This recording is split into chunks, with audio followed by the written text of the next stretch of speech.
Hello, good evening. Do you all hear me? Okay. My name is Anne Plaas. I'm from Gent, as said before, and I'm here to tell you a little bit about what we've done in Gent. I've been visiting Aachen this afternoon, and I saw that we are quite similar cities, and that a lot of wonderful things have already happened here. We have a similar amount of inhabitants. We have the similar amount of space. The square meters of our city is similar. And we also are a medieval town, the same as Aachen is. There are some differences, nevertheless. For instance, we have a big port. The North Sea port is a big harbor. It is 60 kilometers long. It goes up to, it's also goes into Holland. And there's a lot of companies there, 550 companies. There are 102,000 employees working there, and a lot of big companies. For instance, Volvo Car, Volvo Truck, Stora Enso, ArcelorMittal. So it's really big industry and a lot of large companies there. What is quite similar to Aachen is that we also have a university, and we really are a university city. About 70,000 students study in Gent, on top of the 260,000 inhabitants we have. I think it's also quite similar to Aachen. It is a very old university. It's a very good university. It has good rankings worldwide, so we're very proud of that. Just to say that there are quite a lot of similarities, and we also went to a process of transforming the city. It never ends. We're still busy, the same as you are still transforming the city. You've done already a lot, and you're still busy. So I think we can give some inspiration on what to do and maybe what not to do, what might work or what not might work for you. But Gent wasn't born as it is now. We also had a long time ago, and in the middle of the 80s, we had a lot of cars going through the city center. I don't know if anybody has been in Gent lately. If so, then you will see it has transformed huge compared to this picture. We have a very large pedestrian area right now. So we evolved from a city that became a city for cars. It was not built for cars. It was not, because it's a medieval city. Cars, you actually can't squeeze them in, but they were there. And so we transformed to a city for people. And I think this is what city needs to be. A city needs to be there for people and not for cars. Nobody wants to be in a city because there's a lot of cars in the city. Everybody wants to be in the city because there's a lot of things going on. There's theaters, there's pubs, there's restaurants, there's shops, there's other people to see. It's a beautiful environment to see, beautiful buildings to see. That's why you want to go into the city, but not because there's a lot of cars in the city. That's never the reason why you go there.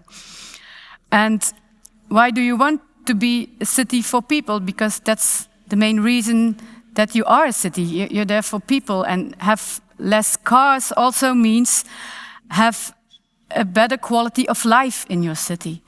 It means a better accessibility in your city. Accessibility for everybody, not only for car owners, but for everybody. And not at the latest, it's a safer city. To have less car accidents, it's very important, I think, for a city. Now, how did we do this? Did we have a magic stick? Or did we take all the cars to the skyscraper? Just move them out? No, of course not. This is a long, long way of history. I mean, it doesn't happen at once. And it is a combination of a vision for your city and sometimes taking a shortcut. A vision means you have to know where you're going and what you're doing and why you're doing it. And then you have to see how you're going to do it and if there's somewhere a faster way to it. And we found a shortcut, and this is what we usually call our circulation plan. And I think this is some part of the discussion here in Aachen as well. We decided that cars could not be everywhere anymore. Because what did we see? This was in 2014, for instance. We had too much traffic in the city center. About 50% of the traffic in the city center was traffic that was just going through or taking a very long route in the city center to get to a destination in the corner of the city center. As you see at the data, 11% was just going through because it was faster than following the ring road. And nearly 30%, 28% exactly, was traffic that came in from one side, drove through the city center to get a destination at the other side of the city. So if you can take this out of the heart of your city, it means that you can avoid about 50% of the cars driving through your city center, through the heart of your city, without saying that cars can't reach their destination. Cars can always reach their destination, but just maybe via another route. Not the route that you're used to, but another route. So how did we do this? We divided actually our city center into 6 areas, 6 zones, and a pedestrian zone. We already had a pedestrian zone. We enlarged it with the circulation plan. And these 6 zones, they all are next to the ring road. So you can only reach these zones via the ring road. So there is no way that you can go from the red zone to the pink zone via the blue zone. We don't want that. If you want to go from the red zone to the green zone, you have to go via the ring road. You can't go it through the city center.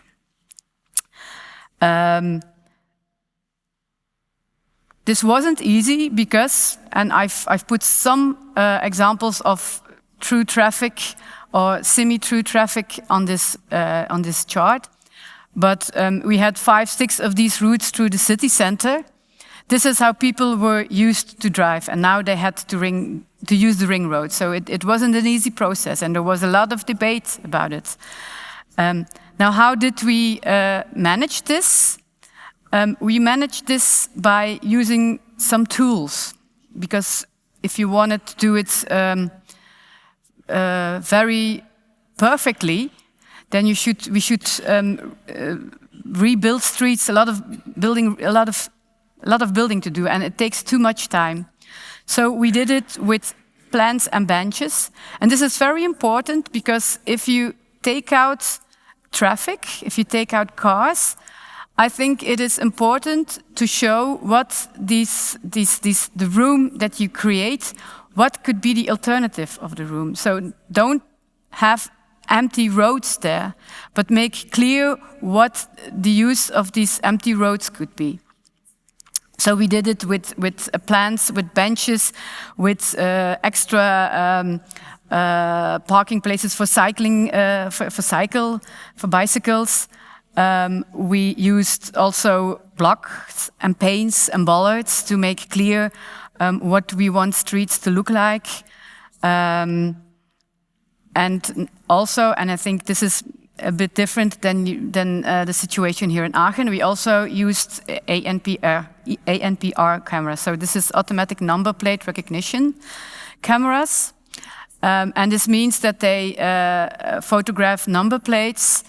And if we didn't want cars to go through at a certain into the pedestrian area or on a filters, we created filters. then they would get a fine afterwards. These ANPR cameras, there was a list of specific target groups that could go through these filters, because we thought it is important that public transport, taxis, police, caretakers and so on could still go very easily and fastly in and through the city, but cars and trucks, we didn't want to go them through to the city. So we filtered out the ones we didn't want to go from one zone to the other zone. So this is one thing we have done, the circulation plan. Another thing we have done is a parking plan. And a parking plan is actually something that is quite often underestimated in rebuilding your city and in restructuring your city. What is the main aim of a parking plan? It is a better use of the space you have. The situation before we had our parking plan was that parking was very easy, very cheap, and not really focused on specific groups. And what we wanted to define with this plan was to target which group of visitors in your city you want to be parking where. So, for instance, one of the groups that is not visiting your city but is living in the city is the people who live there, so the inhabitants. For them we said above ground on-street parking is mainly for the people who live in the city.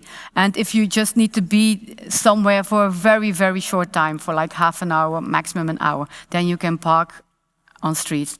If you want to go to the city for a longer time, we want you, up to 3-4 hours, we want you to go to the car parks. The underground car parks. And this is where we want you to park. And if you want to come to visit the city for 5-6 hours or for a whole day or for a few days, we want you to park outside outside the city. Because your car doesn't have to be here. If you're gonna be here the whole afternoon, you don't have to have your car here. But this parking plan was not only about cars, it was also about bicycles. Like, where do you want to put your bicycles? How do you, what with all these cyclists that we have, and where should they put their bicycles in the city center? Because this becomes a nuisance now in Gent, like too many cycles in the city center. But it was also about park and ride infrastructure, where if you say to people, please stay outside with your car, where should they go?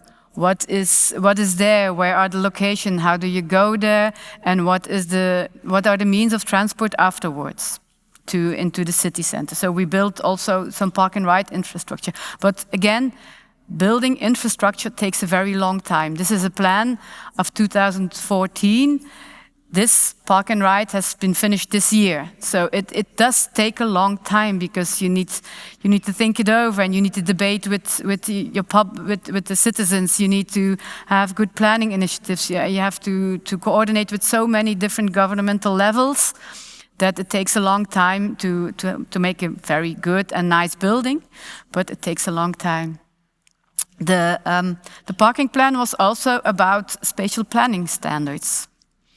And what was quite revolutionary, I think more cities are now to follow, is that we not only said you have to have a minimum of car parks when you're building houses, or when you're building a factory, or when you're building a big shop.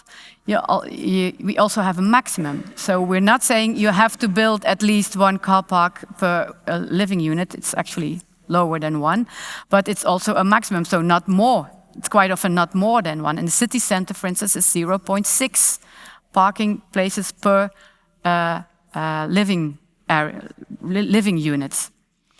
And this is also something that works on the long term. It doesn't really have an effect immediately, but it is very important to make it sure for the future that. Because if you build large parking infrastructure in your city, under housing, under shops, then they will be there for a very, very long time, for 20, 30, 40, 50 years before you can get rid of a car park mostly. So if you build it, you're stuck to the cars that will be in it. So this is why we said we don't want too many car parks in the city center. These two plans together gave us quite some results. And I want to go into the results we have measured in 2017, 2018. So the first amount of figures I'm giving are from that period. One of the main results is that pedestrians were reclaiming the streets. We already had a large pedestrian zone. We enlarged it a lot. But you saw it really happening, that the space you're giving to the pedestrians gets taken. And it's even, what we also saw is that pedestrians, even if it wasn't a pedestrian area, they still were acting like as if it was a pedestrian area. So we even enlarged our pedestrian area, or the decision is taken to enlarge it in the next couple of months, even a little bit more, because we just saw people need the space to walk and to sit and to enjoy the city.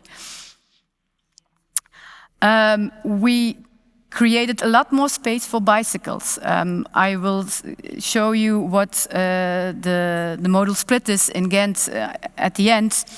But by taking out cars out of our city center, the amount of cars on these main cycle routes was reduced by 25 to 58%.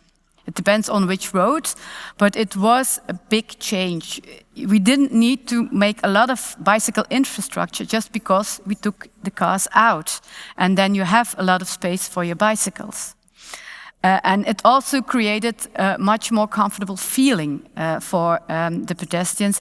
And you really saw families coming out with their children and riding on streets where they would never ride before.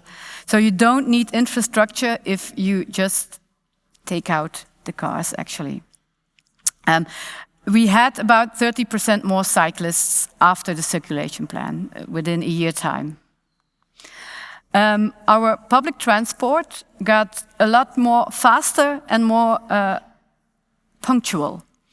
You have to know that the city of Ghent is not in charge of public transport. This is the region is in charge of public transport. And they did not put any money into this plan. They didn't have extra trams, extra buses. We did have nothing like that. It was just the situation, the amount of buses and the amount of drivers were the same before as after. But we really calculated that, and this is also the feedback we got from the public transport company, is that it went faster and they were more punctual, which is really gain for everybody who's using public transport. The air quality improved. Of course, this is not a surprise, but the numbers are quite impressive, I would say. Within the whole of Ghent, we had 90% better air quality. In the city center itself, it was 25% better air quality. I think knowing what's going on with our lungs lately, this is a very important goal. And very important as well is that we had more public space, which we created, where we put these banks, little places where children could play, where you could just sit. Also, cafes and restaurants got extra room to put their restaurants out to make outside dining and stuff like that. This really shows you what the city is like. And one of the most beautiful things we heard afterwards was that people coming out and saying like, "Thank you, I can hear the birds sing again. I've never heard this in the city center again, but now I hear them. They're in the trees and I can hear them." So I think this is also a quality in your city, if you can hear birds sing. So these were the first results that we had after a year after the implementation of the circulation plan and the parking plan. Is this the only thing you have to do? No, of course not. You can't do it with just quick measures. You also have to build infrastructure. So as much as I said, it takes a long time. That is true. It takes a long time, but still keep doing it and keep planning it, because you need it. If you want to be serious about the change in your city, you also need the infrastructure that shows that you're serious. We built infrastructure for pedestrians. This might not be the most attractive route in a city, but it is actually quite narrow, and it gives room. And this is a very multifunctional space. It's very easy to use if you want to have a party, if you want to just sit outside. This is a place where you can do this. But what is also very important, and I saw a lot of I saw some initiatives here as well. We worked with living streets, and living streets is temporarily something, and the fact that it's temporary is very important because it gives space in the heads of people. It's the idea is that people get ownership of their own street, so they can decide themselves how their street should look like. But they have to agree with each other, and they have to decide if you have no cars in your street. You should also find your solutions yourself. It's not okay that you dump the cars in the street next to your own street. You have to find solutions. The debates between the people living in such a street, and the fact that it is only temporary, is important, because people who might not be in favor of such an initiative, thinking like, it's only gonna be for 3 months, that's okay, I'll live. 3 months, I'll live. But it changes something in the heads of people, and you get another vibe into your city. And the expertise that we got, we also used in our open design workshops. And this is very important. We try to design the streets together with the people living there. If you ask people how they want their street to look, they never say, I want to have a lot of car parking. That's not what they say. They want greenery, they want room, they want light, they want good footpaths and so on. But they don't want a lot of cars. It's the convenience for some people who want to have cars. But so we had open workshops, and it's always a bit of a struggle. But it is good that citizens debate with each other about what their street should look like. And also, of course, for Ghent, very important cycling infrastructure. We made cycling passes, cycling highways, cycling bridges, cycling streets. One goes much faster than the other one. Cycling street is, for instance, just a little bit of paint and some signals at the side of the street. But a bridge or a passage, it takes like 5-6 years to build it. But we did it, and it's very important. I would say it's important to go for good quality. In Ghent, the amount of cyclists rose very quickly, and there where we thought 15 years ago, oh, this is big and large and too big maybe, it's now even too small. So be ambitious if you build something. Delivery solutions. This is something that is not always easy. There's a lot of discussion and quite a lot of discussion if you want to transform your city is about deliveries in your city center. We also had them with shop owners, with house owners, with building companies and so on. There is no one-size-fits-all solution. I think it needs to be tailor-made, and different kind of goods have different solutions.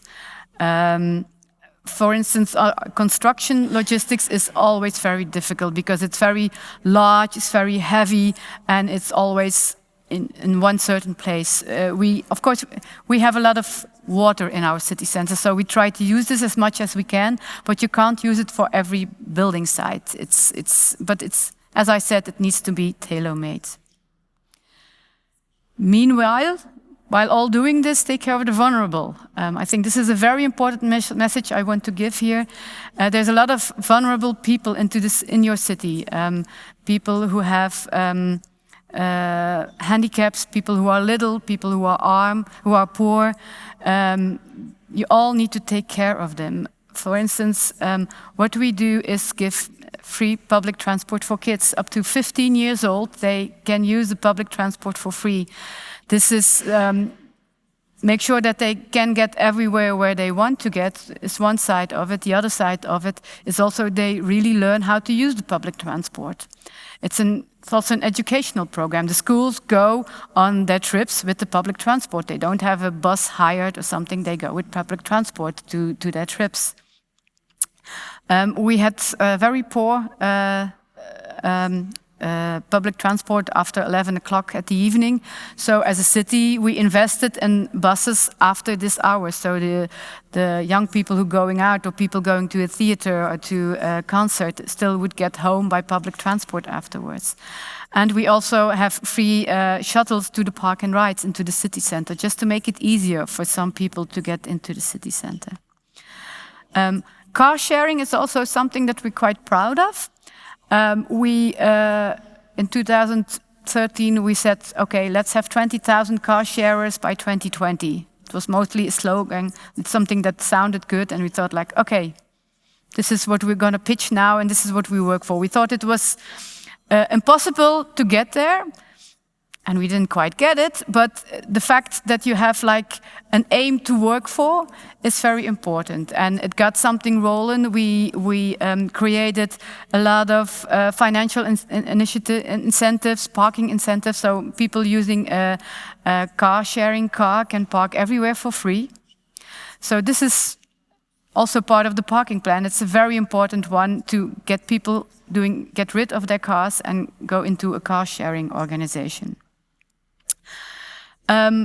Building cycling culture is also a very important one for us because it's not only about infrastructure, it's also about getting happy cyclists and getting happy solutions and showing that bikes are there and bikes are there to stay. And it's not like this one strange guy cleaning houses with a cargo bike. No. There are real companies right now who are doing that, who just clean houses, who clean offices, not by a car, but by a bike. We have plumbers with bikes. We have carpenters by bikes. So this is important to show that it's there. And again, I want to focus on the fact that sustainable is social. If you invest on walking, if you invest on cycling, if you invest in public transport, this is all very social. These are most of the time the people making use of these kinds of mobility are mostly the ones who do not have a lot of means. And if you make this easier, you make it easier for everyone to participate into your society, because mobility is a way to participate in your society, and this is what mobility is all about. It is not a goal. It is about freedom. It is about getting real part of society. Looking back now, after 5 years, because we implemented the circulation plan in 2017, 5 years later, what is happening now? The evolution of the housing prices in Flanders. You see Gent in the 1/3 on your left. We have very high housing prices, actually, and so living in Gent is very popular. It's not that there's not enough houses to be built. It's just there's more people who want to come live there than we can build houses, actually. So I think this is an indicator to say that Gent is still very popular, and people really appreciate the quality of life in Gent. Economically spoken, the situation is more complex. We had a lot of things going on since 2017. We had Corona. There's now the crisis going on, the energy crisis. The war is going on, so it's not so easy to see what's really happening. But what you can see is that commercial properties, we had a very low amount of vacant properties, so shops that weren't taken. I've put the numbers of Antwerp, the other big city in Flanders, next to it. They have they had a higher level up to 2020 when Corona came along. So now we're at similar data, but before that we had much lower data on shops.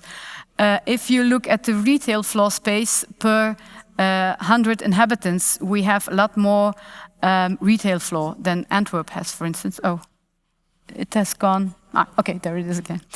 And we also have less empty floor space in square meters.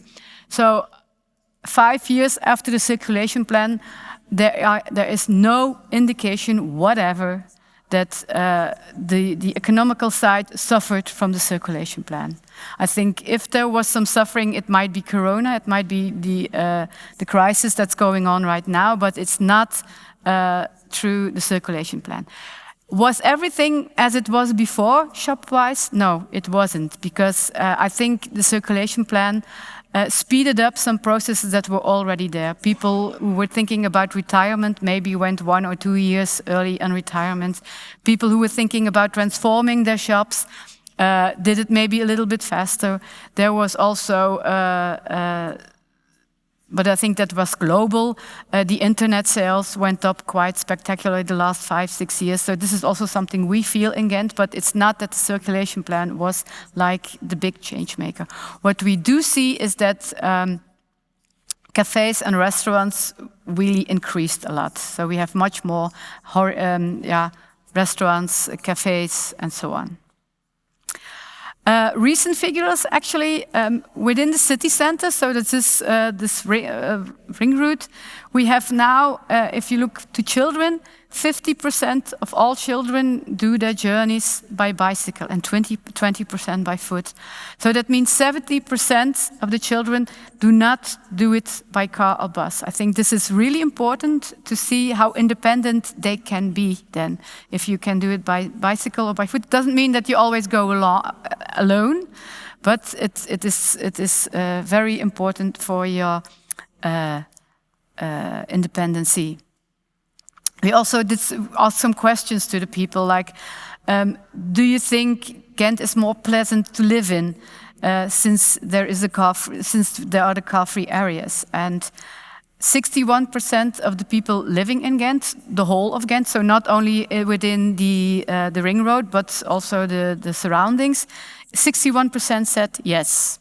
And within the ring road, it was even 71% of the people who saying, yes, it's much more nicer to live in Ghent since you have all these enlarged car-free areas. Only 50% said no. You will always have people who say no. So I think we also asked the question, do you think you can easily reach the city center? Is it easy accessible? More than half of it said, yes, it is easy accessible, and only 24% said, no, it's not. And the other one was, I don't know. I don't have an opinion.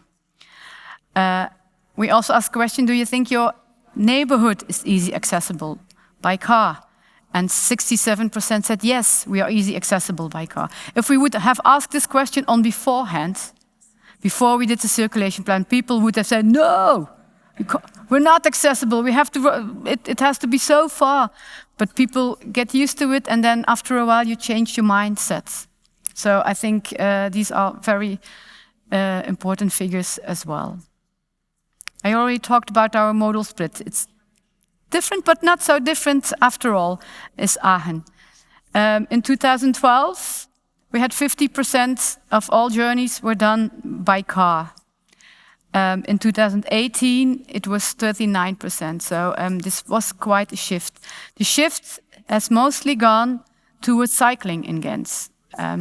But I think one of the main reasons why we had this shift in this direction, and what is quite different to Aachen, is the walking. In Ghent, Aachen has very high modal share of walking, 30%. And I think it is because it's not flat. Ghent is much more flat than Aachen. So in our city, it's very easy to cycle. We have 1 or 2 hills, but actually it's very, very easy to cycle. And I think it's much more difficult here. But I think cycling is really nice and really impressive in Ghent, so we're quite proud of it. And another very recent one is the ownership of means of transport. And the yellow-orange blocks are the cars, car ownership. And this is per household, so per family, actually. And it doesn't go down very steep. It's very slowly. It's in 2015, it was 1.2. In 2018, it was 1.1. And now there's averagely 1 car per family in the whole city of Ghent. So it's for the. But if you put it down to the numbers, it means over six years, 20,000, 25,000 car less in your city. Doesn't mean all in the city center, but less cars in your city. If you think what 20,000 cars are in your city, how much room and space they take up, it is huge. It is really huge. And you also see the amount of bicycles increasing. So I think we're very happy with this number because we really want to reduce the car dependency. If you can reduce the car dependency, your city will flourish. Traffic accidents, I think also quite impressive numbers of the last 10 years. I think we went down with more than 1/3 with all the actions we did last years. So I would say very important.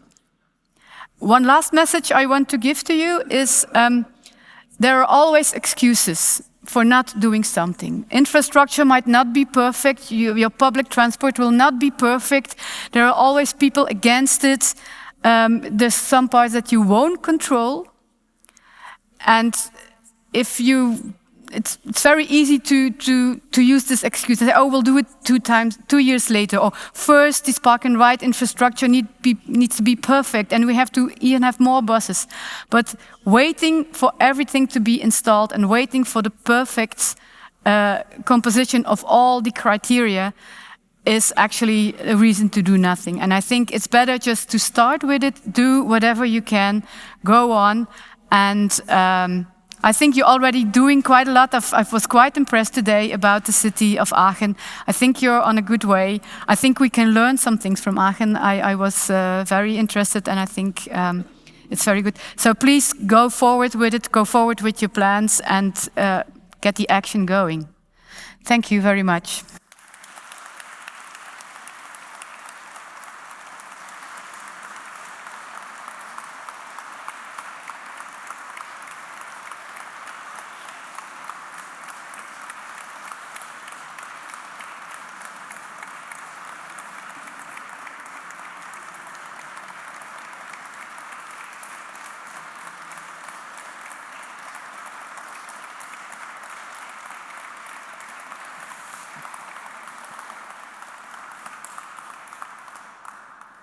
Thank you very much. Thanks to the audience for this applause that Anne has well deserved. Anne, you are head of cabinet.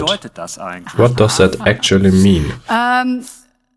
Structures are a little bit different probably here in Aachen than it is in Ghent. You have the administration, then you have the politicians, and the politicians have some people working with them. And I am one of the co-workers of an elected politician. So, and I'm head of the office there. So we are a team of 6 people. When the circulation plan was going on, I was the one who was working on the team of mobility. But somehow now I came Kabinettschef and also. Yeah. Okay. Wer hat in Gent das angetrieben, dass sich diese Planung auch durchsetzen ließ? Wer stand dahinter? I think it's very important to have a political will for it. I think this is a really important message because they are the ones mostly who are the one who are going to be in debate with public, with citizens. These are the ones who are really the one who decides things. So you have to have strong-willed politicians. And a good coalition to keep it going. I think this was really there last time. We had a very convinced vice mayor. It was heavy, the debate sometimes. I think whenever you want to reduce the dominance of cars in your city center, it always gets very heated up. And he even got death threats and so on. So it was quite big. But in the end, he's very proud that he did it. And I think everybody is proud that he pushed through, actually. Okay. Das beeinflusst mich jetzt sehr. Also that's a big shock for me now. Death threats for someone who does spatial planning. Oh Mann. Yeah. Okay. Are we talking about the 15% now, or about a lower number of Keine people? Ahnung wie viel.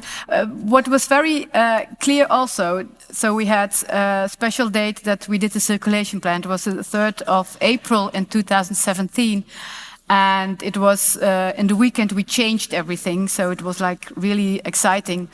And there was somebody of the papers following my politician because it was big deal. And he walked around in the city around 11 o'clock in the morning, and the politician the journalists want to come along, and it was like, oh, is it going to be wild because maybe there's going to be a lot of bad talking and so on. But all of a sudden, after 2 years of debate and threats and very heavy discussion, all of a sudden it was like, thank you, good plan. Thank you that you did this. Thank you that. So it was really strange that the ones who are in favor of it, you don't hear them a lot on beforehand. You always hear the ones who are against it because they think it won't work. They think the city will die, everything will end, and so on. But you don't hear the ones who think like, looks good. Let's give it a try. Might work, you won't hear them. Okay. Was habt ihr denn gemacht, diesen Plan? What have you done to discuss this plan with the public? Where was the discussion and with whom? My vice mayor always says, I haven't been home for any evening 2 years in a row. We discussed it in every corner, in every cafe, in every area, with shop owners, with hotel owners, with delivery providers, with people living just there, with people with a migration background, special evenings, and so on. So it was really intense for a while, but I think this is also why it worked in the end, because we also listened to people. What they were saying, trying to see what's your real problem, and is it then a real problem? And if it is a real problem, how can we fix it? So the 2 years of debate also gives us some fine-tuning for special groups, targeted groups, where we could take little actions to make it easier for them. Okay, so now you are in a team that gives advice to a politician. That was 2017. We have 5 years later now. When is he due for the re-election, or has he already been re-elected? He has been re-elected already, so it was 2017 when we implemented it. There were elections in 2018. And although he was not on top of the list, in the elections, he got a lot of votes on this point that he might have become a mayor or not. It was decided not, but anyhow, he got very, very, very good results, and he's now one of the most important vice mayors in Ghent. Okay. So it rewarded politically, actually. Wenn ich jetzt durch die Straßen If I walk through the streets of Ghent now, I can imagine that I will meet inhabitants who praise what you've done. But what about the shop owners or others? How would they answer me if I asked them if it's good, how it's currently regulated? I think you will get mixed signals. I think some of them will be very happy and will say everything is well done. Other will say, I would like to have more exceptions for my own shop, or I would like to have an easier access, or I would like to have easy delivery solutions. I think they are always there, but it's always also about finding a balance. And I think sometimes they are estimating what the public domain brings to the quality of their shops. People like shopping in cities much more than just in shopping malls, because there is a vibe, there is an atmosphere, and this is also important for shop owners, I think. So I will not say that everybody will be completely happy about every single rule we have, but in the end, I think shops are flourishing, and this is what's the main goal, I would say. Okay, dann hast du die Blocks und Bollards gezeigt. You have shown the blocks and bollards, or I would say the giant Lego bricks you used. I think you can find them more likely on the junkyard where the different sorts of metal are sorted. Now you brought them into the city on one day, and I was in Gent a few days ago, and I have to admit that they are helpful, but not really pretty. Now you have a lot to do. How many places do you rebuild per year, and when does all these Lego bricks disappear? We would have gone quite faster with rebuilding the city, but you only have the money you have, and you only have the time you have, because you cannot do everything at the same time. But we also said it's temporarily, max 10 years. This is also what we communicated. Maximum 10 years will these things be there. Some places are already being rebuilt, other places still going on. I think it's about 10 to 15 places that we really want to rebuild, and other ones can go along for even a longer way. Okay. Wie hoch schätzt du den How many people do you think would rather want to undo those measures? I don't think you can really turn it back to what it was before. I think if you would ask it maybe a half a year after the measures, some people probably would have said, let's go back. But if you see how it works now and how happy people are with how it works now, if you see how easy accessible my neighborhood is, the city center and so on, it takes a while, but people get used to it, and then they are happy and content with it. And I think this is, you won't, I don't think even if there would be a complete change of politicians, I don't think they would be able to turn it back. Okay, thank you very much, Anne. Meine Damen und Herren. Ladies and gentlemen.